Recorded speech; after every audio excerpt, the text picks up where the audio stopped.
To me, when I think about one of the most underappreciated aspects of what it really means to be home, it is not the physical structure itself, but it is the people that we're home with.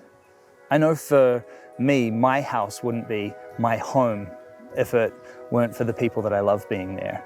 And this next story, I think, beautifully reflects exactly that.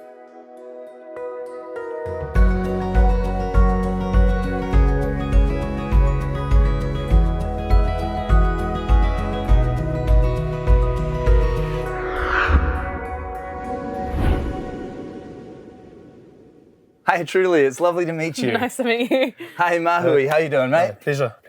It is so nice to be here, and what a spot you've created for yourselves. It's not too bad. Yeah, It's pretty all lucky. right. Pretty lucky to be here. Yeah. Tell me about your journey into tiny home living. Well, when we got pregnant with our baby, we moved up here. It was a bit of a battle between where we were going to move, my home or his home, and I put a proposal together, typical Truly fashion, to show him all the perks of moving to the north. And so we moved in with my parents, who are right next door, and they've got a 1-bedroom studio. So we lived in there for nearly 2 years. Yeah. And in that time, it was, do we buy a house? Do we buy some land? And we decided that we really wanted to be close to my parents, to the support system that we had here, why we moved up here. So we wanted to build on this land. But to do so, we had to go tiny because there were so many restrictions around our zone. And we had a lot of friends who had tiny homes that we could go and visit, see what it was like. And then we just obsessed over your YouTube channel. And we just watched lots and lots and lots of tiny home videos. And once, I guess, for me anyways, once I make a decision, I'm all in. Yeah, the tiny home approach became the pathway forward for us. As we were looking at growing our own little family, the answer was, tiny home living was the answer for it. Yeah. It's not a little family though, it's quite a big family, isn't it? It's become big now. Yeah, you guys are growing. Yeah, definitely. And the babies are just thriving in the environment. Tiny home living brings you a lot closer. So the babies just think it's a big playhouse. Yeah, they're young kids. So we've got a nearly 4-year-old and then we've got a 1-year-old. And I guess when we were like drawing up our why should we go tiny, a big one was the financial barriers that we were having to purchasing a traditional house. And then secondly was we really wanted our girls to enjoy outside. And so with a smaller house, it means they have a bigger playground outside. And we're really proud of how that's worked in our tiny home. Yeah. And the situation that you've created for yourselves here is just so perfect. You've got this lovely garden, and I love that you're so connected to your parents as well, because I am such a huge proponent for multi-generational living and all of the benefits that you've spoken of. Yeah, it works for us because of everything. I don't think it would have worked if we didn't have that as well. I'd also say it was a way of us recognising the somewhat privileged situation that we're in as a family with a property that's pretty sizable, because a lot of others are not in that situation where they have a plot of land and they can just plonk something on it and build. Yeah.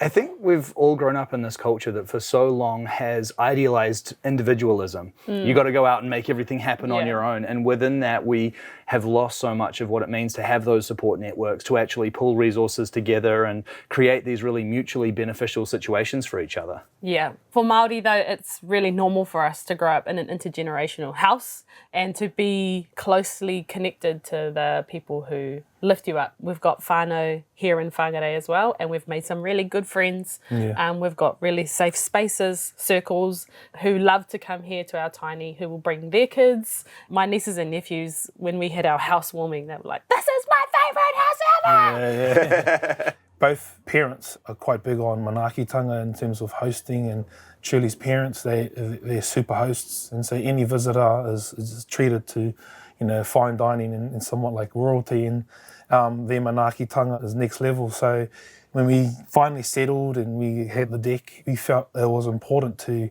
be an extended arm of that hospitality, of that manaakitanga. I love that you said that, because I think so frequently when we're talking about houses, there's all of this focus around design and functionality, and yeah, all of that matters, but it's so easy in the sort of discussion of architecture to forget that home is really about people.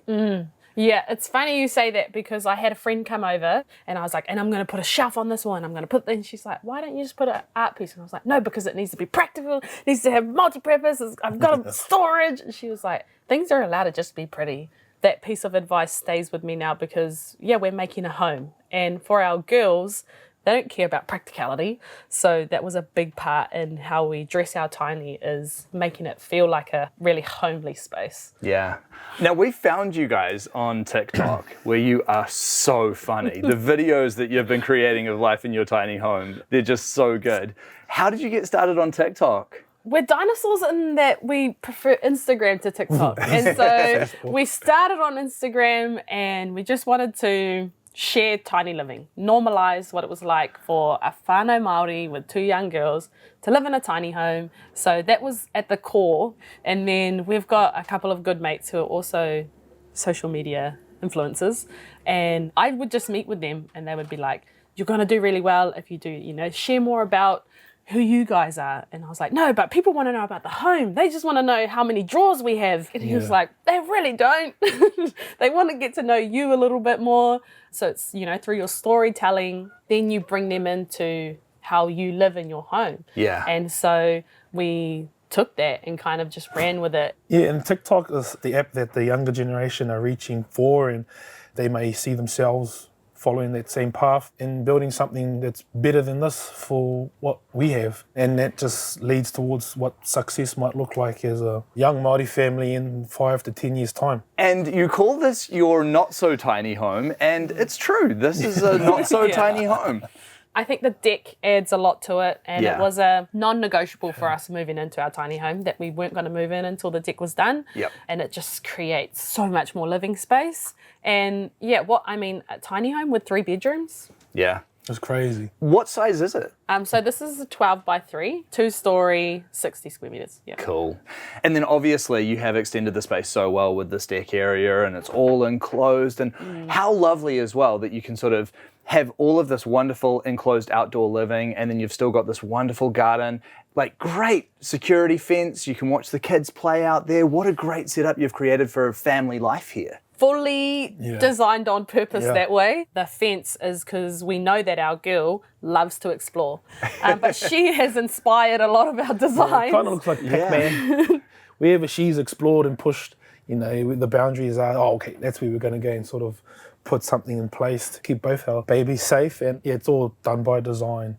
And the layout of the deck has been inspired by a few of our friends at their home. And so where we are is about an 8x4 size deck, and it's actually the perfect size. Any bigger would almost just be another home. Yeah. Well, I just love what you've created here. I think this outdoor area is so special. The relationship that you have with your whānau here is just incredible. And I cannot wait to see what you've done on the inside of your home. Can we check it out? Yeah. Of course. All right. Wow. This place is actually huge. It feels so spacious in here. Yeah, we love the design that we decided to go with. And so the name of our house is Tirohanga. Mahue, we should have spoken about this earlier, but he actually named our house. So I'll let him speak to the naming of our whare. Right.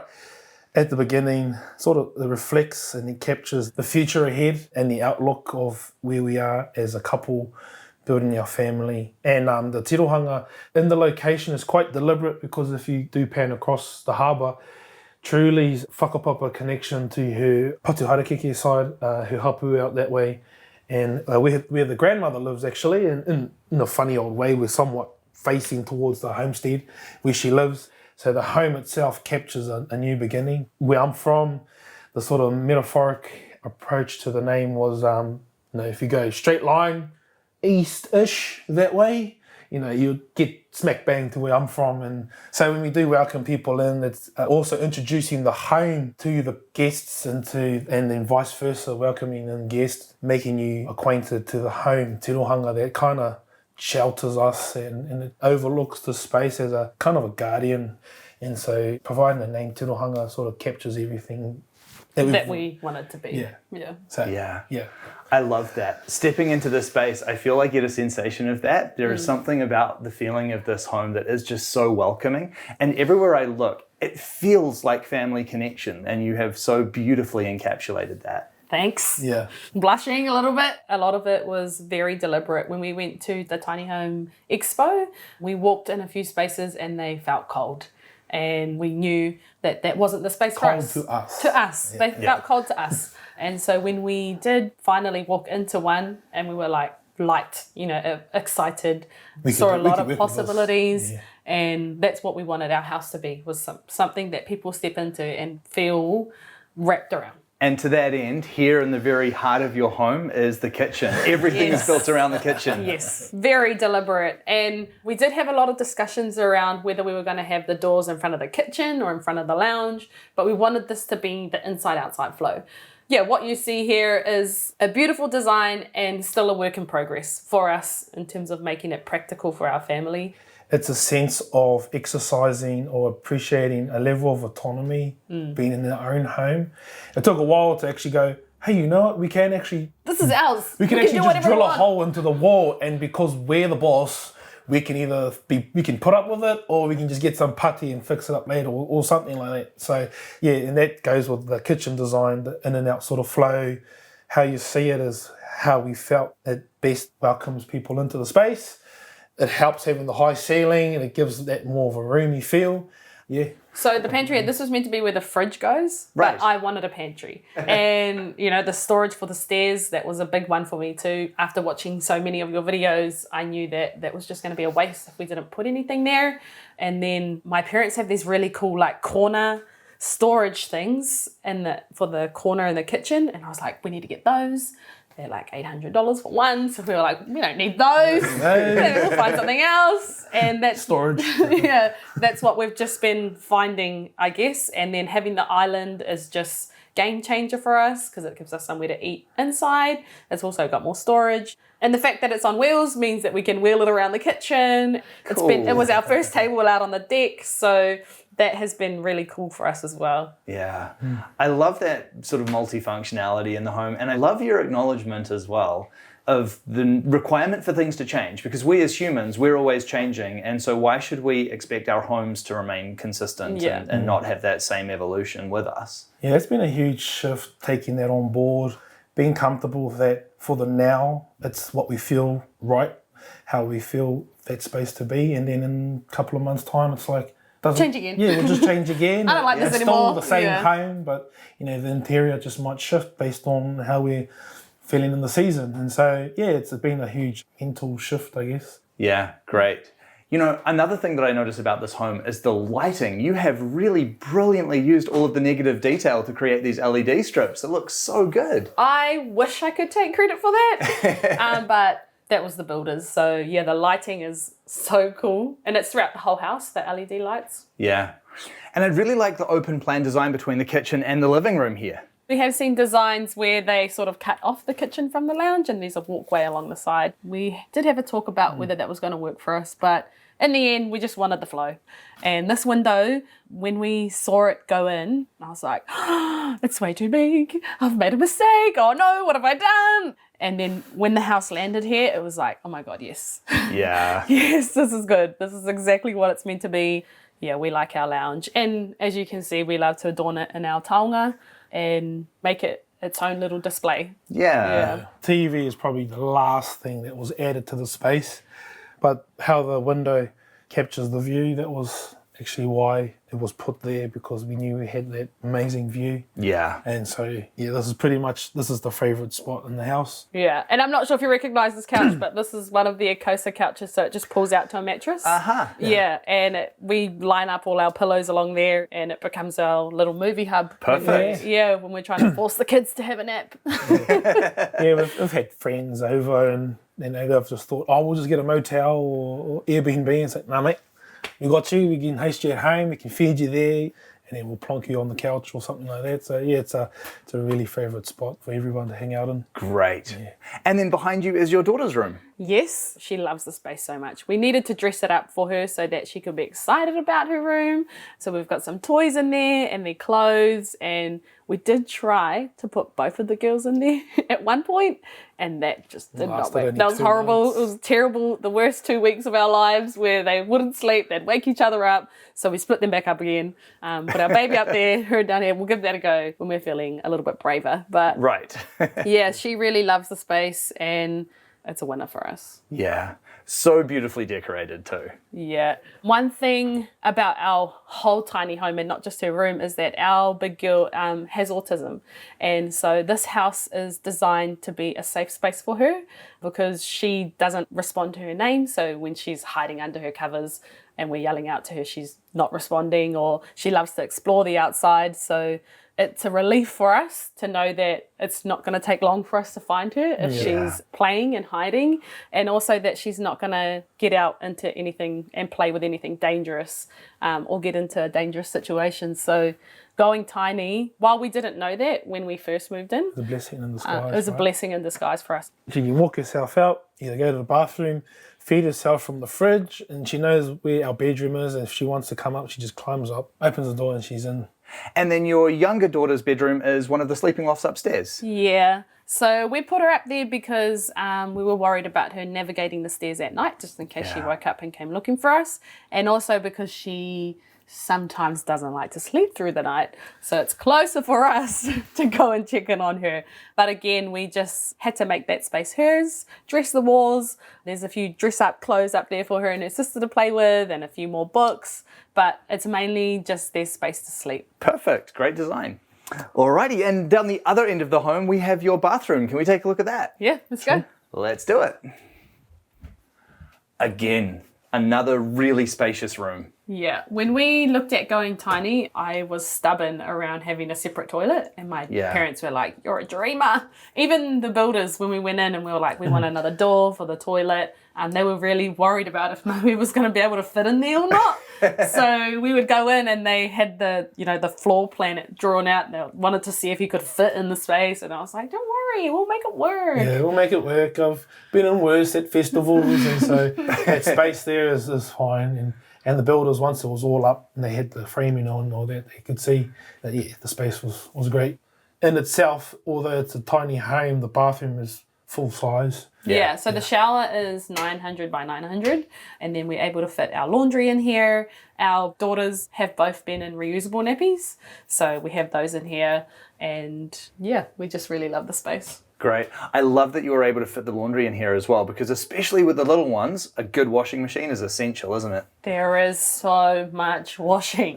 So much. Between the two of us, we were like, oh yeah, it should be fine. But no, they just everything, not just clothes, towels, all of it. So yeah, we're so stoked that we have our washing machine right there. It does tend to give the house a bit of a shake when it's doing the full spin, but you get used to it. Yeah. I remember when my nephew was born, I think from the moment he was born onwards, the washing machine just didn't stop. Yeah. And the washing machine tends to tell us if our babies are in here because of the nozzle and the beeps.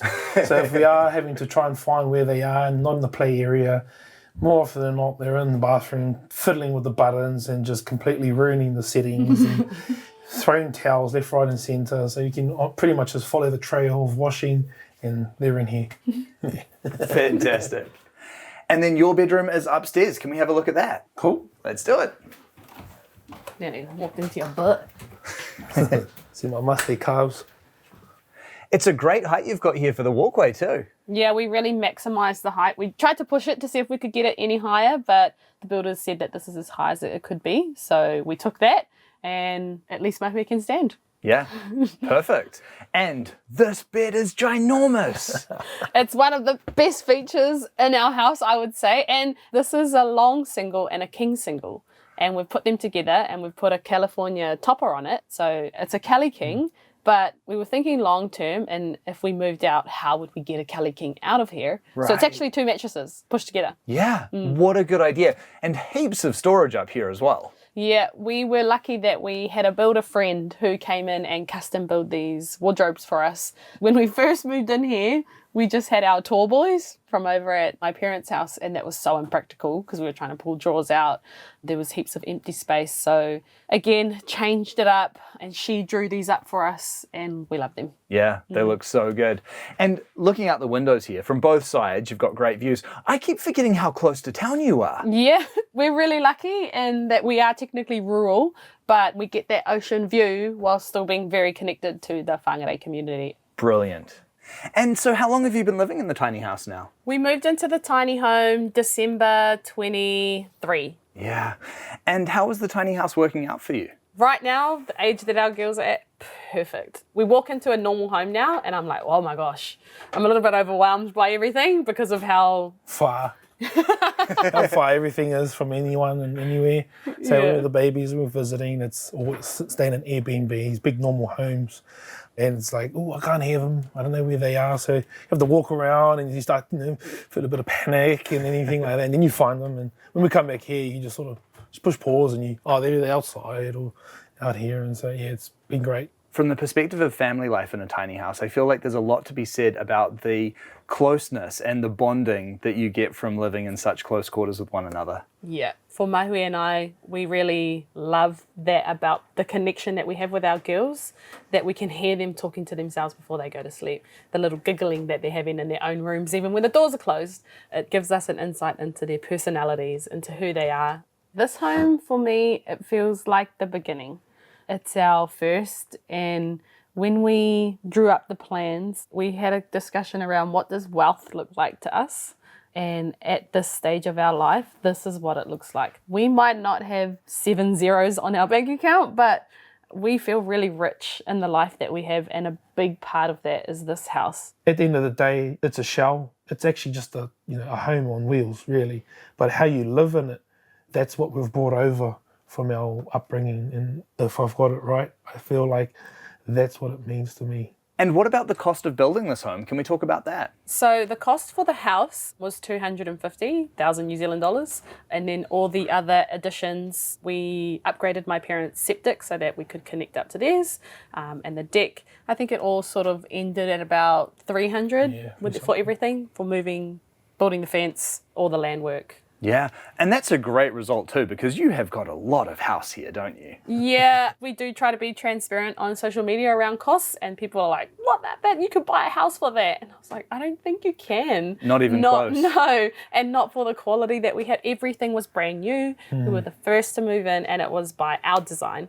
I mean, especially when we're still in an area where the average cost of housing is $1 million. So to have everything that you do here set up for 300,000 is a fantastic result. Yeah, I joked with my mum and dad a lot. They're like, and what are you going to do? I said, well, you're going to live in it, and we'll just swap. We're making it homely. Your house. We're making it homely for you. That way we can just swap naturally. Because when you get older, that house is going to be too big for you, so then you'll need something smaller. And they were like, no, this is our home.